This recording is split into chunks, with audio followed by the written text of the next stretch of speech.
Good morning students. तो आज हमारी क्लास चलेगी वही BSc first year part first. इसकी हम 2 यूनिट कर लेते हैं, उसके बाद में फिर हम दूसरी बुक चलाएंगे। हमारी यूनिट फर्स्ट तो हो ही गई, अब इसकी बात करें सेकंड की। सेकंड में हमारा जो चल रहा डिफ्रैक्शन है कि विवर्तन चल रहा था, उसकी बात कर रहे थे हम लोग। और उसमें हमने किस किस विवर्तन पढ़ लिया था। विवर्तन कितने प्रकार का होता है, फ्रेनेल वाला, फ्राउनहोफर विवर्तन, इन दोनों के बारे में बात कर लिए। अब इन दोनों की हम एप्लीकेशन पढ़ रहे थे। तो फ्रेनेल की तो एप्लीकेशन हो गई थी कंप्लीट। अब बात करते हैं हम फ्राउनहोफर विवर्तन की। क्या करते हैं, बात करते हैं। तो फ्राउनहोफर विवर्तन में होता क्या है, समतल तरंगाग्र होते हैं, उनका जो स्लिट होती है उनसे क्या हो जाता है, विवर्तन हो जाता है। विवर्तन होता है तो फिर वो उनको पर्दे पर एक जगह आपतित करने के लिए, एक ही जगह आपतित करने के लिए मुत्तल लेंस का उपयोग करते हैं। इसमें क्या होता है, प्रकाश स्रोत से द्वारक और पर्दे की दूरी अनंत या असीमित होती है, यानी कि कोई सीमित दूरी नहीं होती है इनकी। ठीक है, ये था अपना फ्राउनहोफर में। और उसमें क्या था, फ्रेनेल विवर्तन में क्या था कि उसमें प्रकाश स्रोत की पर्दे और द्वारक से दूरी कैसी थी, सीमित होती थी। ठीक है,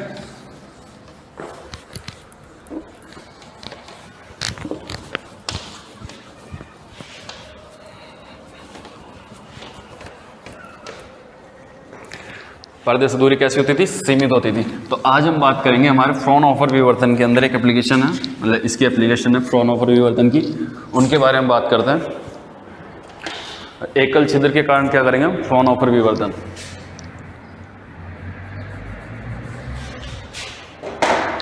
तो आप एक बार हेडिंग डाल लें, एकल छिद्र के कारण फ्राउनहोफर विवर्तन।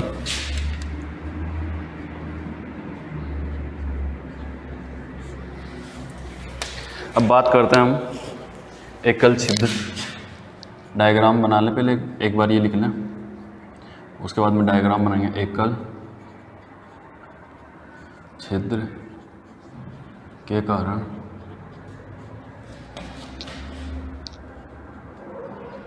फ्राउनहोफर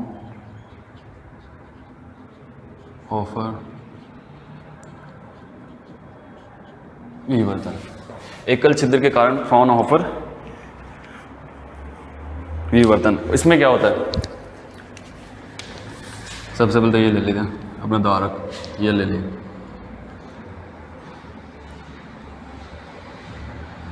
ये ए है, ये बी है। एक बार बुक खोलिए अपनी, बुक में देखिए पेज नंबर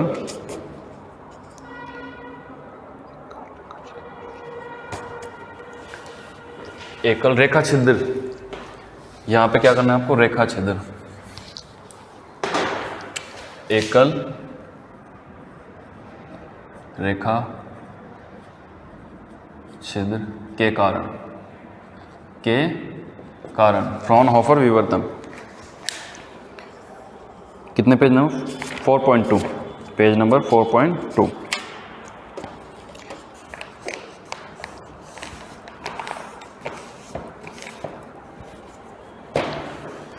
ये अपना एकल रेखा छिद्र हो गया। ये आ रही है अनंत से क्या, प्रकाश किरण, तरंगाग्र।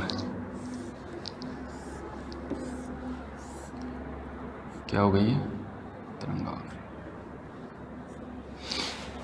डायग्राम बनाओ एक बार, क्या हो गई है, तरंगाग्र। और ये कैसी है, समतल।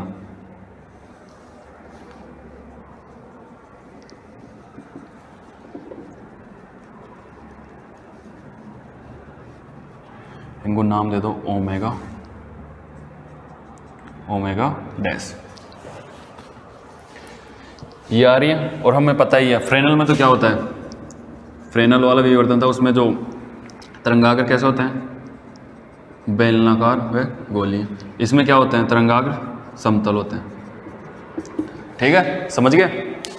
ये बात मैं आपको पहले बता चुका हूँ, जब इन दोनों के बारे में लिखाया था तब भी बताया था मैंने। अब क्या होता है, ये तरंगाग्र आते हैं एकल रेखा छिद्र, ये इससे क्या हो जाते हैं, विवर्तित हो जाते हैं। थीटा कोण पे क्या हो जाते हैं, इन रेखा छिद्र क्या कर जाते हैं, इनका विवर्तन हो जाता है। और ये थीटा कोण पे क्या हो जाती है, विवर्तित। ये मान लो ऐसा।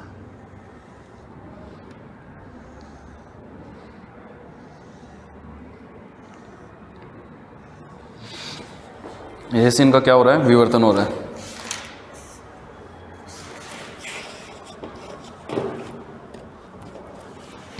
इसको थोड़ा सीधा कर लेते हैं वरना नीचे चला जाएगा। थोड़ा ऊपर की तरफ बनाओ इसको, यानी कि अपना उत्तल लेंस भी आ जाए। जैसे इसको ये ले लिया यूँ, इसको ले लिया यूँ, यूँ, यूँ और यूँ, ये लगा लिया अपना उत्तल लेंस। और ये अपना हो गया पर्दा। ठीक है, ये क्या करेगा, ये सॉरी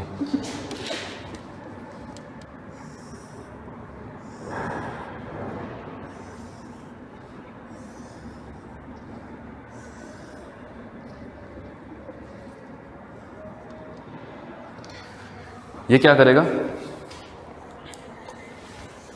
और कुछ करने, ये तो हो गया पी अपना, कुछ करने विवर्तित होकर यहाँ से ये पी डैश पे चली जाएंगी।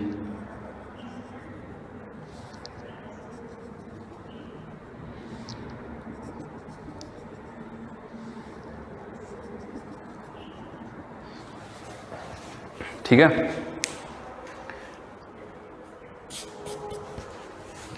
इन दोनों के बीच की दूरी x है, ये अपना ए बी हो गया। ये कितने डिग्री पे हुआ था इनका विवर्तन, थीटा एंगल दे दो इनको, क्या दे दिया इनका नाम, थीटा एंगल। ये इस तरफ दो, ऐसे आ रही थी ये एंगल, इनका विवर्तन कितनी डिग्री के कोण पे हुआ, थीटा एंगल पे इनका क्या हो गया, विवर्तन हो गया।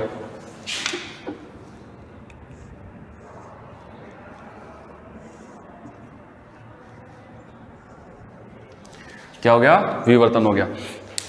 अब देखिए क्या देखना है,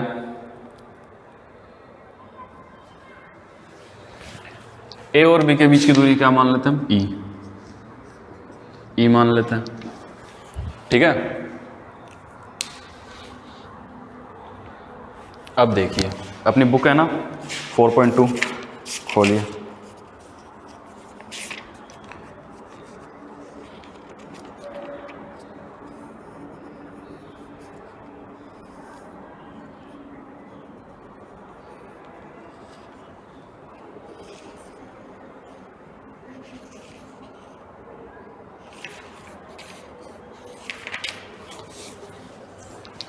ये मैंने आपको समझाने के लिए बनाया। अगर आप बनाना चाहें तो जो बुक में डायग्राम है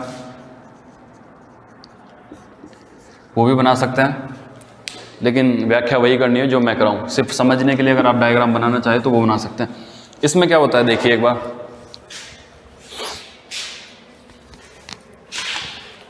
यहाँ से अपने पास तरंगाग्र है, समतल तरंगाग्र किस पे आपतित होते हैं, इस एकल छिद्र रेखा छिद्र पर आपतित होते हैं। आपतित होने के बाद में क्या होता है, इस रेखा छिद्र से उनका क्या कर देता है, ये विवर्तन हो जाता है।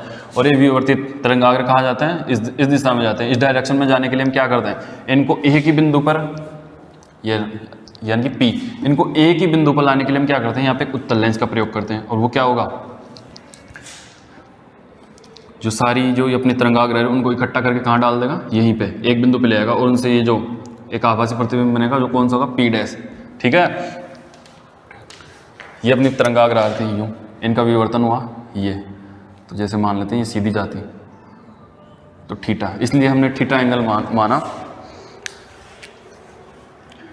मान लिया कि ये सीधी जाती, बिल्कुल ऐसे सीधी जाके यहाँ मिल जाती। ठीक है, तो ये ऐसे आ रही थी, माना सीधी ही जाती, लेकिन ये इस पे मुड़ गई, तो कितने डिग्री के कोण पे मुड़ी, थीटा एंगल पे इसका विवर्तन हो गया। ठीक है, और इन दोनों की डिस्टेंस कितनी मान ली हमने, ई मान ली। ये अपनी तरंगाग्र होएगी ओमेगा ओमेगा डैश, इसका हो गया विवर्तन। विवर्तित तरंगाग्र को हमने क्या किया, जितनी विवर्तित तरंगाग्र थी हमने उनको एक उत्तल लेंस में से गुजारा, और उत्तल लेंस क्या करता है, उन सभी तरंगाग्र को एक बिंदु पर एकत्रित कर देता है, एक ही बिंदु पर इकट्ठा कर देता है, ये। ठीक है, अब थोड़ा सा इसकी व्याख्या करते हैं तो थोड़ा आपको और समझ में आ जाएगा। और अगर यहाँ फिर से भी अगर आपको थोड़ा सा कन्फ्यूजन हो तो मैं फिर से बताता हूँ दोबारा एक बार। देखिए क्या होता है, ये प्रकाश की तरंगाग्र आ रही है अनंत से। ठीक है, प्रकाश स्रोत से तरंगाग्र समतल है, क्योंकि फ्राउनहोफर विवर्तन में क्या होती है, तरंगाग्रों का आकृति समतल होती है, और फ्रेनेल में क्या होती है, गोलीय होती है, और दूसरी बेलनाकार। ठीक है, अब देखिए आई तरंगाग्र एकल रेखा छिद्र पर आपतित होती है, एकल छिद्र रेखा पर आपतित होती है। हो गई आपतित, ये हो गई। ये रेखा क्या कर देती है, इन रेखा से इनका हो जाता है विवर्तन। इसके पश्चात यहाँ से निकलती है, क्या निकलती है, विवर्तित होकर निकलती है, विवर्तित तरंगाग्र, और ये इस दिशा में जाती है। अब ये बहुत सारे तरंगाग्र होती हैं, तो हम क्या करते हैं, उत्तल लेंस लगाते हैं, और उन सभी तरंगाग्रों को कहाँ से गुजारते हैं, उत्तल लेंस में से। और उत्तल लेंस क्या करता है, इन सभी तरंगाग्रों को पर्दे के किसी एक बिंदु पर क्या कर देता है, इकट्ठा कर देता है या एकत्रित कर देता है, और पर्दे के उस बिंदु को क्या कहते हैं, पी बिंदु। यहाँ पे हमेशा प्रकाश की तीव्रता क्या होती है, अधिक होती है, तो यहाँ पे दीप्त फ्रिंज प्राप्त होती है, जबकि यहाँ पे आवासीय प्रतिबिंब बनता है तो यहाँ पे अदीप्त होती है। ठीक है, अब देखते हैं, ये यहाँ तक हो गया, इन दोनों की ए और बी के बीच की दूरी को ई मान लिया। ठीक है, अब आगे चलते हैं, फिर जो होगा वो और देखते हैं। देखिए अब आगे लिखिए, माना एक रेखा छिद्र ए बी है, माना एक रेखा छिद्र ए बी है जिसकी चौड़ाई ई है, इस आयताकार रेखा छिद्र पर तरंगाग्र रेखा छिद्र पर ओमेगा डैश, ऐसे ओमेगा डैश समतल तरंगाग्र आपतित होता है। स्लिट के सिरों पर तरंगाग्र आपतित होता है, तो स्लिट के दोनों सिरों से विवर्तन हो जाता है, और ये थीटा कोण पर विवर्तित हो जाता है। इनका रेखा छिद्रों का विवर्तन हो जाएगा, और ये थीटा कोण पे क्या हो जाएंगे, विवर्तित हो जाएंगे। ठीक है, थीटा कोण पे विवर्तित हो जाता है। विवर्तन के पश्चात तरंगाग्र हमें कैसे प्राप्त होंगे, विवर्तित तरंगाग्र प्राप्त होंगे। ये तो सिंपल सी बात है, यहाँ पे समतल थे नॉर्मल तरंगाग्र, इनसे हुआ इनका विवर्तन के पश्चात जो तरंगाग्र प्राप्त होंगे वो कैसे होंगे, हमारे विवर्तित तरंगाग्र प्राप्त होंगे। ठीक है, विवर्तित तरंगाग्र प्राप्त होता है, और इसके कारण हमें पर्दे पर प्रकाश की तीव्रता प्राप्त होती है। विवर्तित तरंगाग्र में प्राप्त होते हैं, जिसको हम उत्तल लेंस लगा के कहाँ लग जाते हैं, यहाँ पे, और इसी वजह से हमें क्या होता है, प्रकाश की तीव्रता प्राप्त होती है पर्दे पर। ठीक है, लिखिए, और पर्दे के जिन बिंदुओं पर तीव्रता न्यूनतम होती है, पर्दे के जिन बिंदुओं पर प्रकाश की तीव्रता न्यूनतम होती है, एक बार फिर से सुन ले, और पर्दे के जिन बिंदुओं पर प्रकाश की तीव्रता न्यूनतम होती है वहाँ पर विवर्तन प्रारूप अधिक होता है, वहाँ पर विवर्तन का कैसा प्रारूप होता है, अधिक होता है। और जिन बिंदुओं पर प्रकाश की तीव्रता अधिकतम होती है वहाँ पर विवर्तन प्रारूप दीप्त होता है या दीप्त बनता है। तो ये क्या कह रहा है कि ये अपना पर्दा है, पर्दे को थोड़ा सीधा कर लो, थोड़ा सीधा कर लिया। ठीक है, अब करिए, पर्दे के जिन बिंदुओं पर तीव्रता अधिकतम होती है वहाँ पे तो दीप्त फ्रिंजें बनती हैं, और दीप्त पर प्रतिरूप प्रारूप हमें प्राप्त होता है। और पर्दे के जिन बिंदुओं पर तीव्रता कम होती है हमें कैसा प्रारूप प्राप्त होता है, अदीप्त प्रारूप प्राप्त होता है, अदीप्त प्रारूप प्राप्त होता है। ठीक है, अब देखिए हो गया। अब ये डायग्राम तो ऐसा रहने देते हैं, थोड़ा सा इसके बारे में और लिखते हैं, फिर इसकी जो डेफिनेशन है वो करते हैं। लिखिए आगे थोड़ा सा, फ्राउनहोफर विवर्तन में पर्दे के केंद्रीय बिंदु पर हमेशा प्रकाश की तीव्रता अधिकतम होती है।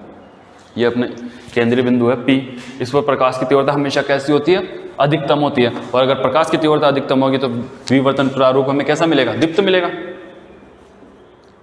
दीप्त प्राप्त होगा। ठीक है, आगे लिखे,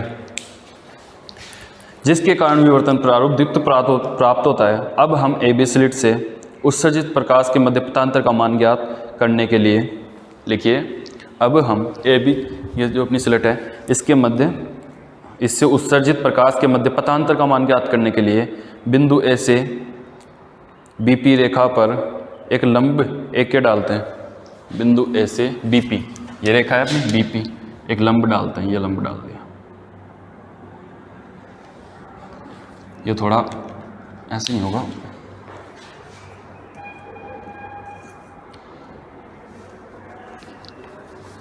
इसको उल्टा कर लेते हैं नाम, इसको तो B कर लो, इसको, क्योंकि यहाँ से एंगल ठीक बन जाएगा A, ये B। ऊपर से आने में क्या होगा, थोड़ी परेशानी हो जाएगी, दिखेगा नहीं से एंगल, सही से एंगल बनेगा नहीं, ऊपर से आ रहा ना, इस वजह से। अब यहाँ से बना लेते हैं अपन ऐसे, ये लो, ये अपना 90 डिग्री हो गया और इसको क्या नाम दिया के। ये 90 हो गया तो ये कितना हो जाएगा 90 माइनस थीटा, ठीक है, कितना हो जाएगा 90 माइनस थीटा। अब देखिए आगे लिखिए, पर बिंदु P पर एक लंब AK डालते हैं जिसके कारण प्रकाश की किरणों के मध्य पथांतर BK प्राप्त होता है। ये BK मध्य पथांतर BK प्राप्त होता है, जिसके कारण प्रकाश की किरणों के मध्य में पथांतर कितना प्राप्त होता है, BK प्राप्त होता है। और BK देखो क्या है, त्रिभुज ABK में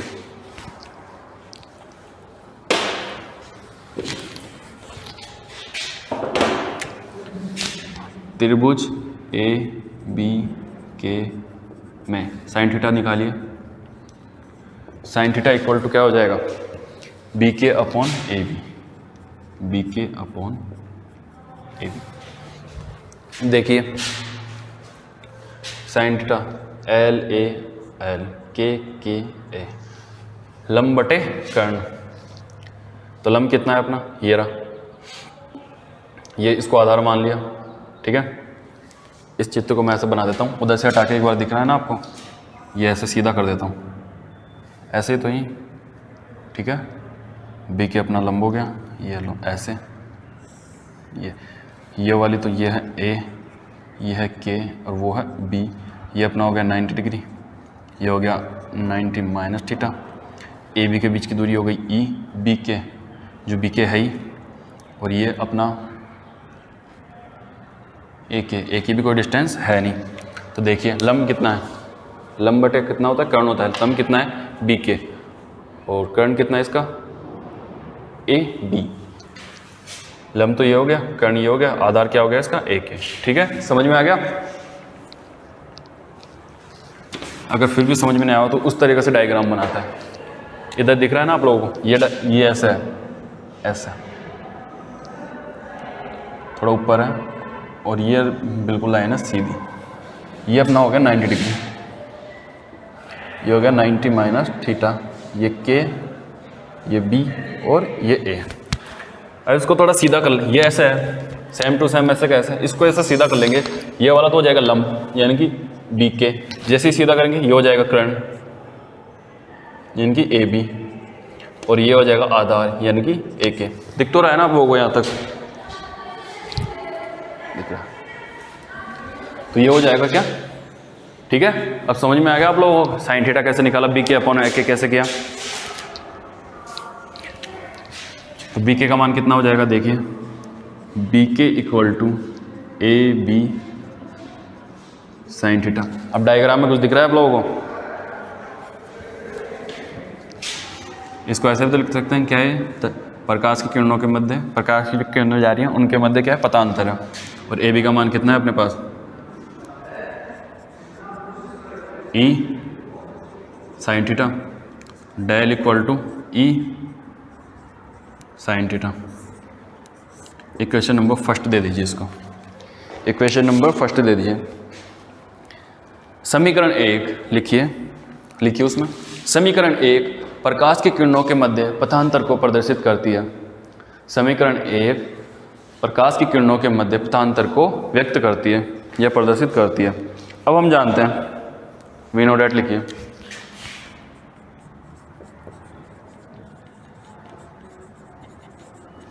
क्या जानते हैं कलांतर और पथांतर में क्या वो संबंध क्या होता है, क्या रिलेशन होती है कलांतर और पथांतर में। अब देखिए कलांतर और पथांतर में रिलेशन क्या होती है, याद है कुछ लिखाया था मैंने, कलांतर बराबर क्या होता है 2 पाई लैम्डा और ये अपना पथांतर, ये फॉर्मूला होता है। तो लिखिए डेल बराबर 2 पाई लैम्डा और ये अपना पथांतर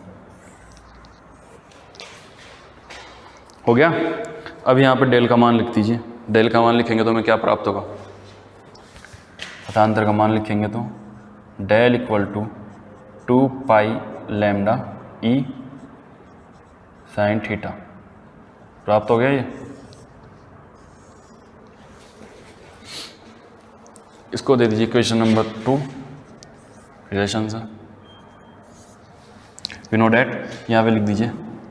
अगर आप याद नहीं रहे तो कलांतर व पतांतर में रिलेशन से, कलांतर व पतांतर में संबंध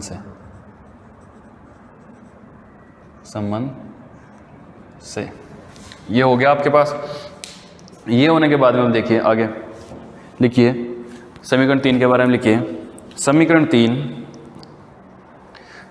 3 उपरोक्त समीकरण के कलांतर को प्रदर्शित करती है। समीकरण 3 उपरोक्त समीकरण के कलांतर को परिभाषित करती है या प्रदर्शित करती है। अब लिखिए, माना रेखा AB छिद्र के मध्य उपस्थित द्वितीय प्रकाश स्रोत की संख्या P है, तो क्रमागत रूप से द्वितीयक तरंगाग्र के मध्य कलांतर del/P होगा। लिखिए, माना AB रेखा छिद्र के मध्य उपस्थित द्वितीयक प्रकाश स्रोत की संख्या P है। द्वितीयक प्रकाश स्रोत की संख्या कितनी है? P है। तो क्रमागत रूप से द्वितीयक तरंगाग्रों के मध्य कलांतर कितना होगा? कलांतर del/P प्राप्त होगा, del/P प्राप्त हो जाएगा। ठीक है, ये यहाँ तक अपना हो गया एकल रेखा छिद्र के कारण फ्राउनहोफर विवर्तन। ये हो गया। अब यहाँ तक अगर आपको कोई प्रॉब्लम आई हो तो आप बता सकते हैं। इसमें कुछ ही नहीं किया, इसमें क्या करना था, यही किया कि अपना ये समतल तरंगाग्र था, ये आया रेखा AB छिद्र पर, रेखा AB पर क्या हुआ? आपतित हुआ। आपतित होने के बाद में विवर्तन हुआ। विवर्तन होने के पास में विवर्तित तरंगाग्र प्राप्त हुई। विवर्तित तरंगाग्र को हमने उत्तल लेंस में से गुजारा। उत्तल लेंस ने क्या किया? इन सभी को इकट्ठा करके P बिंदु पर रख दिया या फिर P बिंदु पर इनको प्रकाशित कर दिया। तो हमें यहाँ पे क्या प्राप्त हुआ? यानी कि जिन बिंदुओं पर प्रकाश की तीव्रता कम होती है वहाँ पर तो प्रारूप विवर्तन प्रारूप कैसे प्राप्त होता है? अधिकत होता है। और जहाँ पर प्रकाश की तीव्रता अधिकतम होती है वहाँ पर विवर्तन प्रारूप कैसा प्राप्त होता है? हमें दीप्त प्राप्त होता है। अब हम क्या करते हैं, इन जो तरंगाग्र इनके मध्य पतांतर ज्ञात करने के लिए क्या करते हैं, यहाँ बिंदु A से BP पर एक लंब डालते हैं। ये 90 डिग्री का लंब डाल दिया नॉर्मल। डालने के पश्चात क्या होता है, ये एंगल वगैरह लिख देते हैं। अब इसमें हम क्या लगाते हैं? पाइथागोरस प्रमेय लगाते हैं। पाइथागोरस प्रमेय रहने दो। इसमें से हम साइन निकालते हैं, साइन थीटा निकालते हैं। और साइन थीटा कैसे निकालते हैं? लाल बटा कक्का से LAL K A, ये लंब ये साइन का है, तो साइन थीटा इक्वल टू क्या हो जाएगा हमारे पास? L/K, यानी कि लंब बटे कर्ण। तो लंब कितना है हमारे पास? BK, और कर्ण कितनी थी? ये जैसे ओनली इस डायग्राम को देखो आप, ये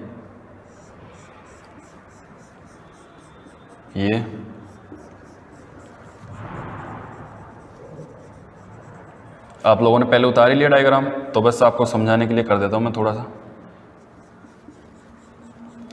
पेंट कर देता हूँ उसको। ये देखो त्रिभुज लग रहा है कितना? 90 डिग्री वाला एंगल लग रहा है। अब इसको यहाँ से देखेंगे ना अपन, यहाँ से, तो ये 90 डिग्री हो जाएगा। ये तो लंब हो गया, ये इसका आधार हो गया, ये कर्ण हो गया। और जैसे इसमें हम लगाएंगे क्या, वो साइन का फॉर्मूला लगाएंगे, तो क्या होगा? BK/, यानी कि लंब बटे कर्ण। तो BK अपना लंब हो गया और AB अपना कर्ण हो गया। जैसे करेंगे तो BK का मान आ जाएगा। अब BK को हमने क्या कहा था? पतांतर यानी कि डेल। अब AB का मान कितना है? कितनी चौड़ाई यानी कि E, तो E sin थीटा। और V नो डेट, यानी कि हम जानते हैं कलांतर और पतांतर में क्या संबंध होता है? कलांतर किसके बराबर होता है? 2π लैम्डा डेल के, ये होता है। हमने यहाँ डेल का मान रखा तो हमें कलांतर मिल गया। और अगर यहाँ से द्वितीयक प्रकाश की तरंगाग्र गुजरेंगी तो जिनकी संख्या क्या है? P है, तो हमें कलांतर कितना प्राप्त होगा? del/P प्राप्त होगा। ठीक है, अगर किसी ने नहीं उतारा हो तो उतार लेना। ठीक है, मैं थोड़ा साइड में हो जाता हूँ। अब इसके बाद में चलेगा हमारा आयाम विभाजन का। आयाम विभाजन करेंगे, वो कैसे करेंगे? बहुभुज विधि का प्रयोग। आयाम विभाजन करेंगे जिसमें बहुभुज विधि का प्रयोग करेंगे। अब बहुभुज विधि क्या होती है वो भी बताता हूँ मैं आपको।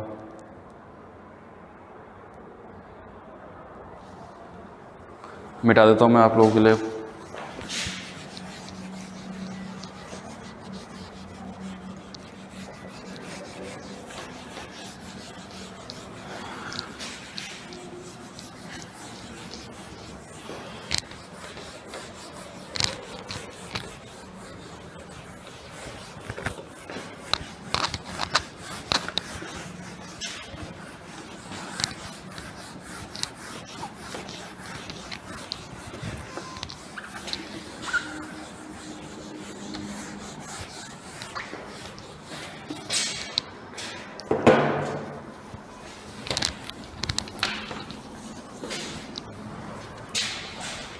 अब ज्ञात करेंगे हम आयाम के बारे में बात करेंगे। तो अपनी बुक देखिए, उसमें देखिए एक बार 4.2 निकालिए।